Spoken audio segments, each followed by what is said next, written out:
Hi, my name is Joseph Caprell. I got this international right here. I'm going to show you how to do a air diagnostics on this to make sure that all the valves and everything are working properly with this air system that's on this truck.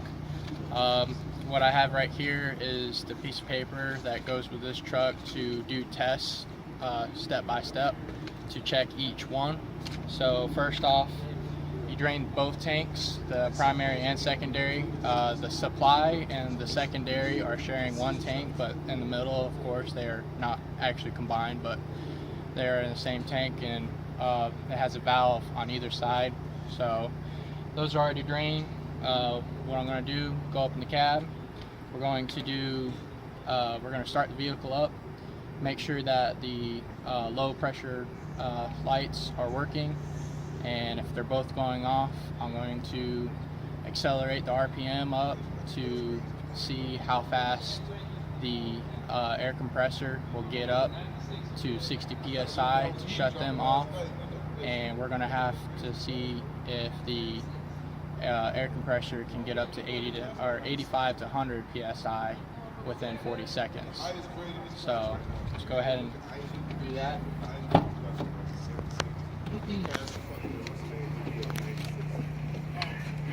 So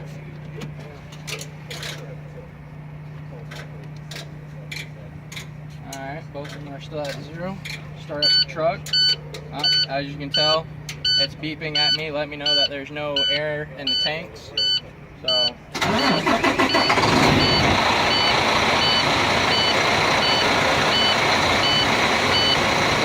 now I'm going to start the acceleration.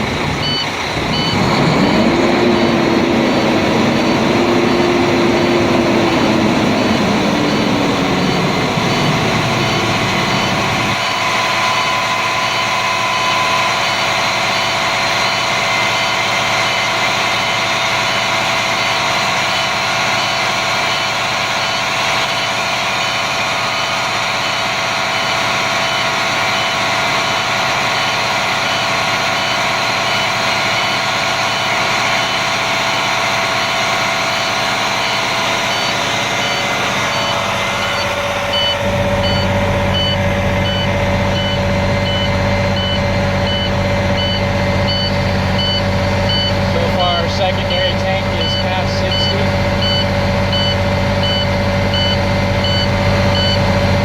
And there you go. They're both past 60. Lights went off, so that's good. Now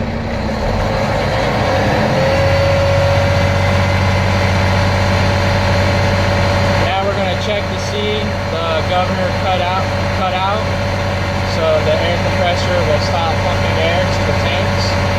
So that should be around 125 to 135 psi. You'll hear it cut out.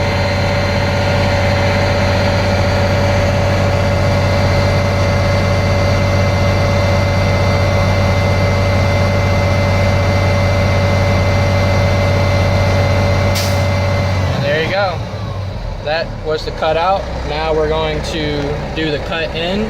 So got to go drain one of the tanks.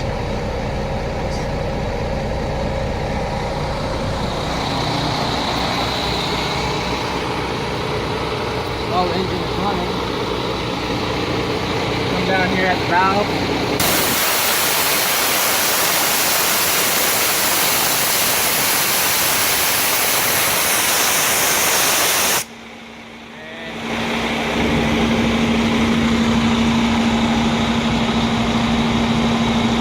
We cut in around 90 psi, so that's working good. Now we're going to go on to test 2. Alright, now we're going to, well, the truck shut off by itself for emissions, of course. So I'm going to get up in the truck. I'm going to let it sit for 2 minutes to see if any pressure drops out of the 2 tanks. So let's climb on up.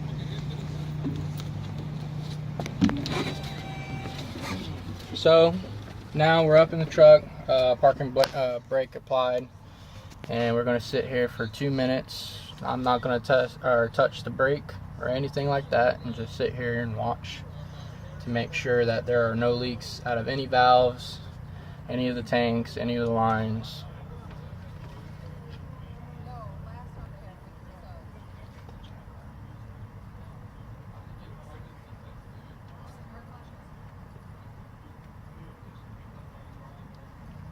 As long as it hasn't dropped out of 4 psi in 2 minutes, that would be a good test and everything's working properly.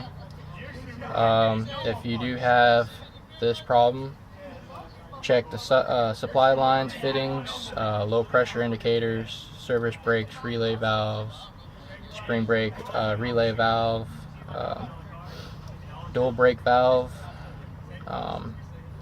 Check the trailer hand control valve, parking control valve, system safety valve, and the governor, if maybe, and the compressor discharge line.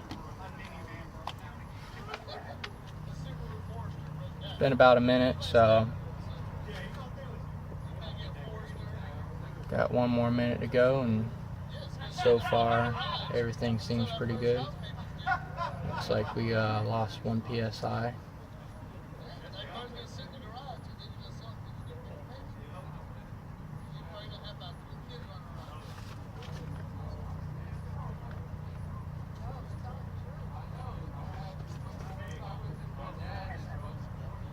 Got 20 seconds left. So far, so good.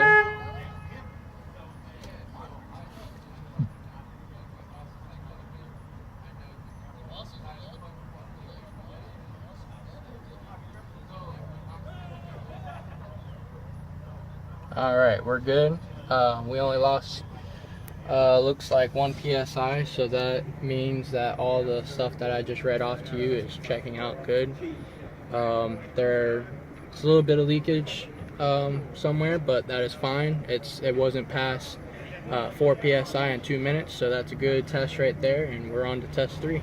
Alright, we're back up in the truck for test 3. I'm going to do the pressure modulator valve and traction control valve cuff test, which what you do is you hold the brake, you push in the parking brake to release the brake chambers in the rear, and you turn the key on. You're going to hear the valves check themselves to make sure that they're working properly. It's going to go right front, right rear, left rear, and it's going to do it again.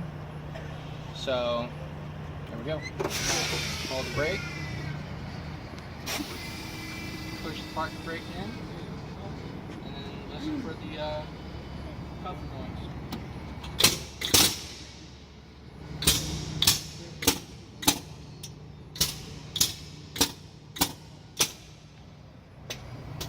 And that sounded like all 4 of them were working properly. So that is test 3, and now we're on to test 4.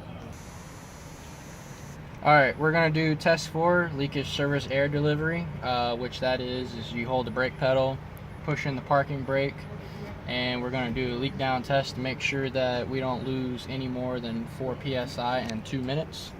So press the brake, release the parking brakes, and sit here and watch. Make sure that we lose no more than 4 psi for 2 minutes.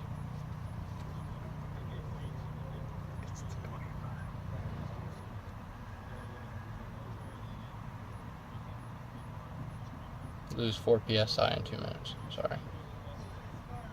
Now, if you had a trailer hooked up to this, it would be 6 minutes and 2 minutes, or 6 psi in 2 minutes.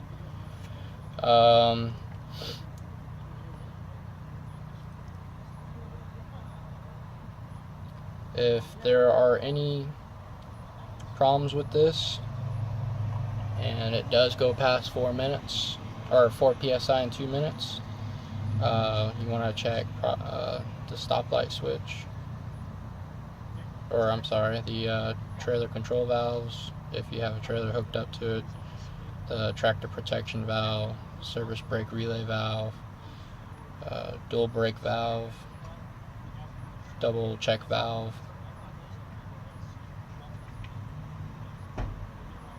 and the airlines and the relay spring brake control valves.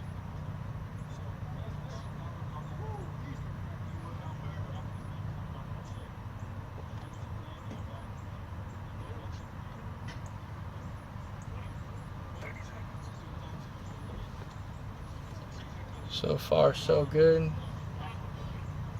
I had it completely charged up and I pressed the brakes, and they're pretty much right where they were when I put air inside the chambers.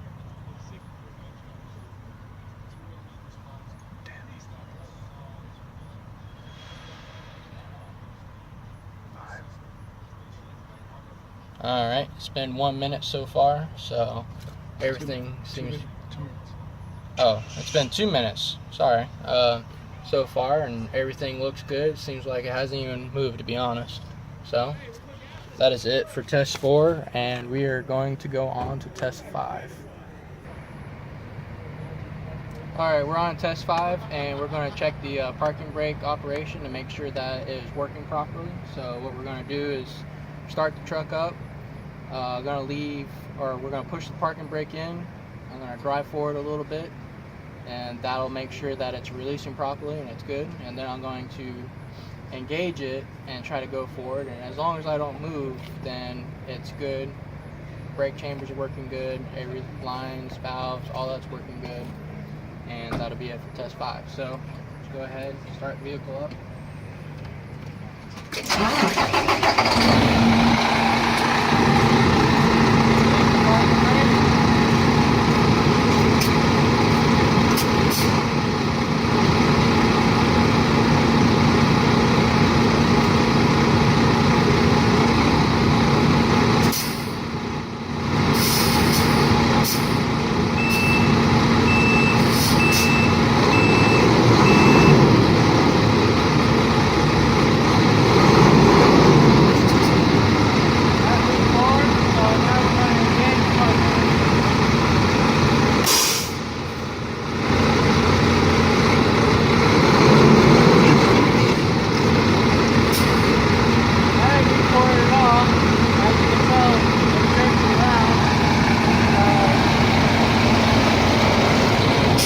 Parking brakes work good.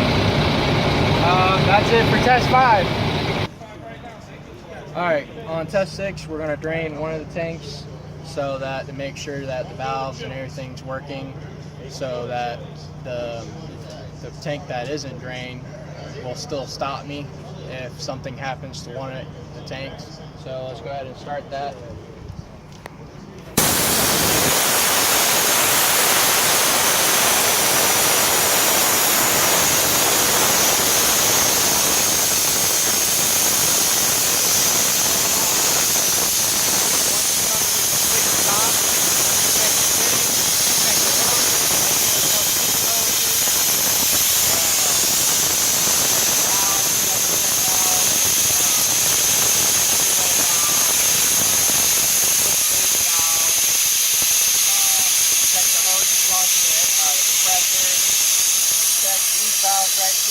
Check the safety valve, and check your supply valve as well. Make sure there's no moisture in there. Make sure there's nothing, no rust, no water coming out of here. You want to drain your tanks periodically, depending if you drive highway all the time or if you just drive around the city. Especially if you're driving around the city, you most definitely want to drain your tanks, because it'll get moisture. It doesn't give the dryer enough time to cycle the water and get the moisture out of the air. So, of course, the highway is different. It's going to have more recycle time inside the dryer. But as you can tell, no air. So now what we're going to do, climb up in the truck, we're going to press the brake, release the parking brake, and since that tank is empty, we're going to see if the primary tank still stops me when I'm rolling back. So let's go ahead and climb up. You do not turn on the vehicle because the air compressor will be pumping air into the system. So you want to keep the truck off, so turn it just to the on position. Hold the brake. Push in the parking brake and release. As you can see, rolling back. And the primary tank worked good. even though there's no air inside the secondary.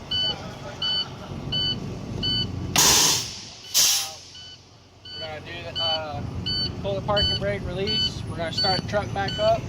We're gonna fill the secondary tank up, and then we're gonna do the same thing to the primary. Drain it completely, and then we're gonna make sure that the secondary, all the valves and everything for it is working properly, so it's not leaking any. And we're gonna make sure that stops me if I lose air out of the primary. All right, I'm draining the primary tank is almost empty, so we're going to make sure that the secondary, since it's filled up all the way to 125 psi, I'm going to release the parking brakes, release the brakes, and I'm going to start rolling back, and I'm going to slam on the brakes to make sure that the secondary will stop me with no air in the primary. And as long as that does that, that means held air. All the valves are good, wasn't leaking, wasn't going into the primary, and it's almost done. And once you do that, then the entire system on this truck will be good. And there's no air in the primary, so let's go ahead. Hold the brake. Pushing the parking brake, and just let it roll. As you can tell, I'm rolling back, and the secondary tank did good, held the air, so the entire system on this truck is good. The entire air system is good, and all the airlines are good. If you have any leaks, make sure you get bottled water, put a little bit of soap, shake it up, spray it around. Be careful when you go check the valves right here to release the parking brake or the trailer brakes, because of the electrical system, so be careful where you spray. And if you see any bubbles, then you got to replace that piece. Other than that, truck tested good. That's how you test the system. I'm going to show you how to do a brake adjustment on this semi right here. We have it up in the air so we can show you better instead of being laying on our back on the ground. So normally we would do this on the ground with jacks so we can spin the tires to see how it's grabbing with the brake shoes and the drum, but it'll be better to show you. But anyways, what you want to do first is have your glasses on, so any dirt like this, as you can see, doesn't get in your eyes or anything like that. But what we're going to be adjusting is this bolt right here, which will adjust the brake shoes. This is a self-adjusting slack adjuster.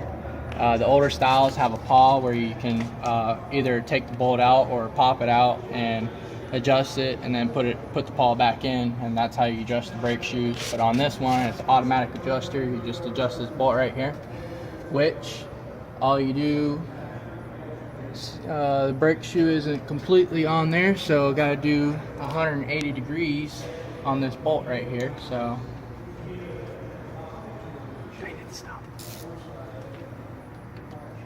or until you hit stop, or until the brake shoes smash against the drum.